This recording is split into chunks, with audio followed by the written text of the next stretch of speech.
అనంతపురం జిల్లా కంబదూరు మండలంలోని కదిరి దేవరపల్లి శ్రీ లక్ష్మీ నరసింహస్వామి వారి ఆలయంలో చోరీ జరిగినట్లు గ్రామస్తులు తెలిపారు. ఆలయ తలుపులు పగలగొట్టి స్వామివారి వెండి ఆభరణాలు, ఇతర వస్తువులు, హుండీలోని నగదు అపహరించినట్లు ఆలయ కమిటీ సభ్యులు, గ్రామస్తులు వాపోయారు. సమాచారం తెలుసుకున్న కంబదూరు పోలీసులతో పాటు డీఎస్పీ రవిబాబు ఘటనా స్థలానికి చేరుకుని పరిశీలించారు.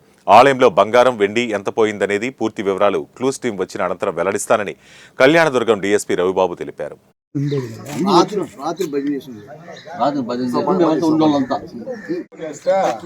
వాసన ఎక్కువ వస్తుంది, ఉంటుంది, ఎక్కువసేపు ఉంటుంది. నువ్వు బయట చేస్తే ఆడుంటుంది, పోతుంది, గాలికి వెళ్ళిపోతుంది. ఇప్పుడు బయట కూడా పరిస్థితి అదే.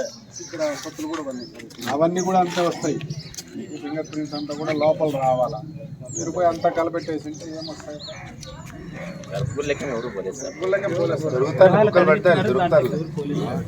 ఉండాలి కదా. ఎంతవరకు రాత్రి భజన చేసినారు?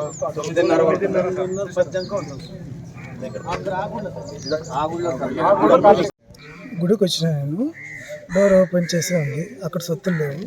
ఉండి కూడా పగలు కొట్టేసి డబ్బులు తీసుకున్నారు. అక్కడ సొత్తులని తీసుకున్నారు. నీ పేరు? రవి. ఇక్కడ పూజారా?